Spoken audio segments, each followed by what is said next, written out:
In today's video, I am going to teach you how to create an Aweber sign-up form. Start by logging into your Aweber account and heading to the main menu. Look for the area labeled Pages and Forms, and then click on Sign Up Forms. This is where Aweber keeps all of the forms you create for collecting new subscribers.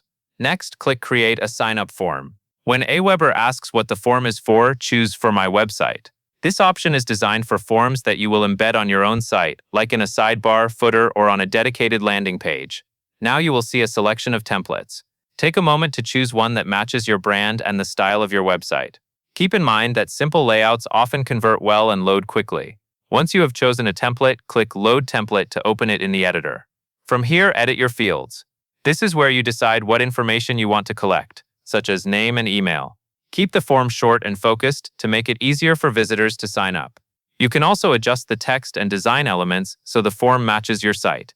When you are satisfied with how it looks, click Save Your Form. After saving, click Go to Step 2. In this section, enter a form name. Choose a name that helps you recognize where you will use it, especially if you plan to create multiple forms.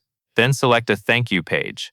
This is the page subscribers will see after they submit the form, so choose the option that best fits your workflow and message. Click Save Your Form again, and then click Go to Step 3. When you reach the installation options, click Save Form if prompted, then select I will install my form. Aweber will generate code for you to place on your website.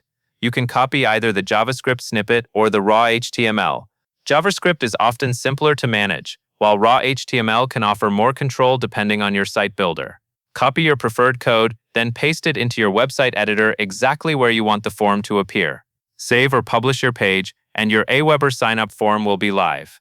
That covers everything you need to know.